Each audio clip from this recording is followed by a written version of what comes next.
जूनी इंदौर थाने के समीप स्थित पलसीकर कॉलोनी में चोरों ने एक रेडीमेड दुकान पर धावा बोला। चोर यहां से 250 ग्राम सोना और 1.5 लाख की नकदी लेकर चंपत हो गए। जूनी इंदौर पुलिस ने बताया कि सोमवार की सुबह पलसीकर कॉलोनी स्थित एक रेडीमेड शॉप पर बीती रात चोरों ने धावा बोलकर वहां से 1.5 लाख नगद और करीब 250 ग्राम सोने के जेवर लेकर फरार हो गया। दुकान के संचालक किशन लाल जयसवानी ने बताया कि उन्हें घटना की जानकारी सुबह पास के चौकीदार ने फोन से दी। वो उस समय घर पर थे। सूचना मिलते ही दुकान पर आए तो देखा कि यहां से 1.5 लाख रुपए नकद और 250 ग्राम सोने के जेवर गायब हैं। उन्होंने बताया कि मकान का काम चलने की वजह से उन्होंने अपने सारे जेवर दुकान में ही रख दिए थे। मेरे पास फ़ोन आया, नीचे चौकीदार ने फ़ोन करके बताया कि आपकी दुकान का ताले टूटे हुए हैं। तो मैं दुकान पे आया, आके चेक करा, पेमेंट कैश मेरा 250 ग्राम करीब गोल्ड था पहनने का यूज़ किया हुआ और 1,50,000 रुपये 2 दिन की सिलक से रखी हुई। यहाँ आपने ज्वेलरी जो रखी है अंगूठी वगैरह क्यों रख रही थी? वो मकान का काम चल रहा है, इस कारण उतार के रख दी थी अपन ने। हमने कहा जरूरत नहीं है, आते जाते कहीं पे सामान लेने जाना तो आदमी एकदम से देखता है। जूनी इंदौर पुलिस ने मामला दर्ज कर आरोपी की तलाश शुरू कर दी। इंदौर वन विभाग की टीम ने धार के एक व्यक्ति से तेंदुए के एक नन्हे शावक को अपने कब्जे में लिया है। महज 10 दिन के इस शावक को फिलहाल चिड़ियाघर के अस्पताल में रखा गया है। वन विभाग की टीम फिलहाल आरोपी से पूछताछ कर रही है। वन विभाग की टीम को मुखबिर से सूचना मिली थी कि धार जिले के टांडा गांव में ईदा उर्फ रुमाल नाम के युवक ने अपने घर में एक तेंदुए के बच्चे को कैद कर रखा है। सूचना मिलते ही इंदौर वन विभाग की टीम ने धार वन विभाग की टीम के साथ मिलकर ईदा के घर दबिश देकर नन्हे शावक को अपने कब्जे में लिया और आरोपी को गिरफ्तार किया है। वन विभाग की टीम नन्हे शावक को लेकर इंदौर आ गई है। कुछ दिनों तक इस शावक को इंदौर जू में रखा जाएगा। मुखबिर से प्राप्त सूचना के अनुसार श्रीमान मुख्य वन संरक्षक महोदय हमारे CCF साहब दुबे साहब द्वारा टीम गठित कर इंदौर से बाग टांडा के लिए रवाना किया गया था, जिसमें एक अपराधी प्रवृत्ति के आदमी द्वारा जंगल से तेंदुए के बच्चों का लाके अपने घर में रखा था।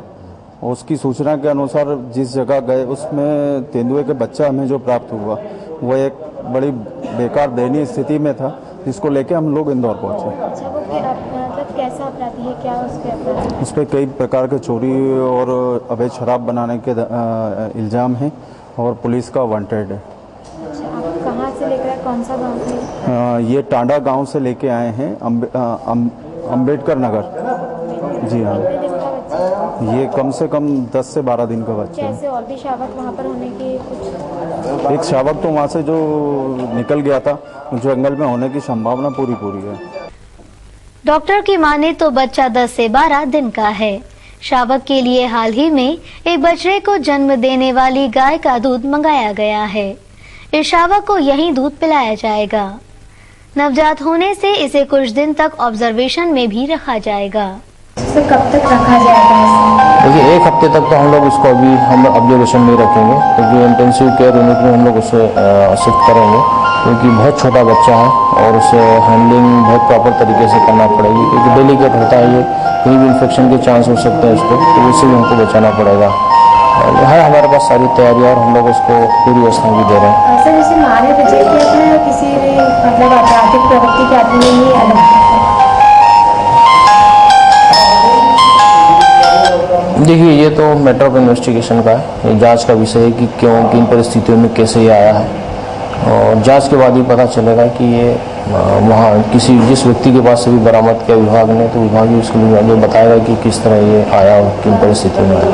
कौन है आरोपी? आरोपी मेरे को तो यार इतनी खबर नहीं है, अभी इतनी जानकारी नहीं लग पाई है, और खोज का विषय है, पता चलेगा। नॉर्मली देखा जाता है कि मतलब 1 महीने तक हो जाता है बच्चा तो बढ़ पाता है, पर ये तो 10-12 दिन का, तो क्या चांसेस है कि ये सर्वाइव कर पाए? देखिए, हम हमारा बेस्ट करेंगे, हम हमारे लिए जो भी उसके लिए पॉसिबल होगा उसकी सर्वाइवल के लिए हम वो सारे उपाय करेंगे, और पूरी उम्मीद है कि बचेगा वो और बड़ा होगा और ग्रो करेगा और आपको अच्छी से हालत में देखने को मिलेगा। नन्हे शावक को उसकी मां से जुदा करने वाले ईदा उर्फ रुमाल से धार वन विभाग की टीम पूछताछ कर रही है। इस युवक के पहले भी आपराधिक रिकॉर्ड रह चुके हैं। इस पर वाइल्ड लाइफ प्रोटेक्शन एक्ट 1972 के तहत कार्रवाई की जाएगी। सोमवार को भाजपा समर्थक युवाओं ने उनके राष्ट्रीय अध्यक्ष नितिन गडकरी के समर्थन में रैली निकाली। कांग्रेस द्वारा उन पर घोटाले के आरोप को झूठा बताते हुए गाड़ी अड्डा से गांधी प्रतिमा तक रैली निकालकर गांधी जी के चरणों में ज्ञापन सौंपा। भाजपा के राष्ट्रीय अध्यक्ष नितिन गडकरी भी घोटाले के आरोप से बच नहीं सके। उनके इस नाजुक समय में कोई भी भाजपा का वरिष्ठ नेता उनके बचाव में आगे नहीं आ रहा। ऐसे में भाजपा की युवा तरुणाई ने अमित पांडे के नेतृत्व में गाड़ी अड्डा से लेकर रिगल तिराहे स्थित गांधी प्रतिमा तक एक बाइक रैली निकालकर उन्हें निर्दोष साबित करने का प्रयास किया और कांग्रेसियों को सद्बुद्धि देने के लिए गांधी जी के चरणों में ज्ञापन सौंपा। इस बारे में अमित का कहना था, भाजपा के राष्ट्रीय अध्यक्ष माननीय श्री नितिन जी गडकरी के विरोध में कांग्रेस ने जो अनर्गल और गलत बातें बोली है, जो भ्रष्टाचार के जो गलत आरोप लगाए हैं, उसके विरोध में और श्री गडकरी जी के समर्थन में हमने ये रैली का आयोजन किया है और हमारे राष्ट्रपिता गांधी जी के सामने हमने ज्ञापन दिया है कि होटलों में घरेलू गैस का उपयोग धड़ल्ले से किया जा रहा है। सोमवार शाम खाद्य विभाग की टीम ने बॉम्बे अस्पताल के समीप की होटलों पर छापामार कार्रवाई कर घरेलू गैस के कई सिलेंडर जब्त किए। गैस सिलेंडर का कोटा निश्चित होने के बाद से प्रशासन ने गैस एजेंसियों पर अपना शिकंजा कस दिया। इसके चलते होटलों में घरेलू गैस सिलेंडर के उपयोग पर भी गाज गिरी। जिला प्रशासन ने सोमवार की दोपहर को बॉम्बे अस्पताल स्थित केसर श्री भोजनालय, भैरवनाथ और द्वारकाधीश भोजनालय पर दबिश दी, तो तीनों स्थानों से कई घरेलू गैस सिलेंडर बरामद हुए। केसर श्री भोजनालय ने तो हद ही कर दी। उसने एक मल्टी के पार्किंग में अपना भोजनालय खोलकर पूरी मल्टी में रहने वाले रहवासियों को बारूद के ढेर पर बैठा दिया। समाचार लिखे जाने तक कार्रवाई जारी थी। जिला कोर्ट में हड़ताल को लेकर वकील दो अलग अलग गुटों में बंट गए। हड़ताल को लेकर अभिभाषक संघ के पदाधिकारी आपस में ही भिड़ गए और एक दूसरे पर आरोप प्रत्यारोप का दौर शुरू हो गया। हड़ताल की वजह से न्यायिक कार्य नहीं होने से पक्षकारों को परेशानियों का सामना करना पड़ा। माननीय न्यायाधीश भावना साधु की अदालत का बहिष्कार करने की मांग को लेकर सोमवार को वकीलों ने जिला कोर्ट में हड़ताल कर दी। उन्होंने कोर्ट परिसर में जमकर नारेबाजी करते हुए साथ ही वकीलों को हड़ताल करने को कहा, लेकिन इस हड़ताल को लेकर वकीलों के गुट में दो फाड़ हो गए और दोनों गुट आपस में भिड़ गए और एक दूसरे पर गंभीर आरोप लगाए। इस दौरान वकीलों का कहना था, ये कार्यकारिणी के 6 जनों का फैसला है, कौन पक्ष में है कौन पक्ष में नहीं है, इस पे विचार करने का कोई औचित्य नहीं है। अभी प्रजातंत्र में बहुमत चलता है और सही बात जो है सही रहेगी, चाहे 6 बोले या 6000 बोले।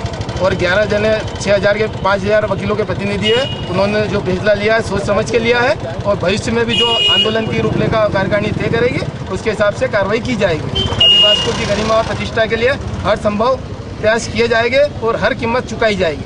गोपाल कचुलिया, सचिव, इंदौर आदिवासी। नेहरू स्टेडियम स्थित गैरेज मालिक और रहवासियों के बीच चल रहे विवाद में सोमवार को फिर दोनों पक्ष आपस में भिड़ गए। पुलिस ने दोनों पक्षों के खिलाफ कायमी की है। नेहरू स्टेडियम स्थित गैरेज मालिकों का वहां के रहवासियों से चंदे को लेकर विवाद शुरू हुआ था। संयोगतागंज पुलिस ने रहवासियों के खिलाफ मुकदमा दर्ज कर लिया था, लेकिन सोमवार को ये चिंगारी फिर भड़क उठी और दोनों पक्ष एक दूसरे पर आरोप लगाने से बाज नहीं आए। रहवासी महिला का कहना था कि गैरेज मालिक घरों के आगे कारें खड़ी कर हमारे लिए परेशानी पैदा करते हैं और कारों के कांच फूटने पर हम पर शक किया जाता है। एक्सीडेंट गाड़ियां लाते हैं, वर्षों हो गई रात में जाने कौन गाड़ी फोड़ गए और नाम हमारे बच्चों का ले रहा कि इन्होंने फोड़ी। गैरेज मालिक जफर का कहना है कि हम लोग आए दिन चंदाखोरी से परेशान होकर पुलिस की शरण में गए तो रहवासियों पर मुकदमा कायम हो गया। वे अब हमें समझौते के लिए धमका रहे हैं। हमारे गैरेज में खड़े वाहनों को क्षतिग्रस्त किया जा रहा है। कांच फोड़ दी है। पहले जो है तो पहले चंदेबाजी का मामला हुआ था तो हमने रिपोर्ट लिखा दी थी। अब वो कह रहे थे कि हमसे कॉम्प्रोमाइज़ करो। फिर कॉम्प्रोमाइज़ की बात हुई तो ठीक है, उसके बाद में फिर जो है तो बोले कॉम्प्रोमाइज़ नहीं करा तो फिर गाड़ियों के कांच फोड़ दी उन्होंने। अभी दादागिरी कर रहे हैं लोगों को। किन लोगों ने फोड़ दिया अब वो ये नहीं मालूम कि किसने फोड़ा, देखा थोड़ी ना हमने। पुलिस ने दोनों पक्षों के खिलाफ शिकायत दर्ज कर ली है।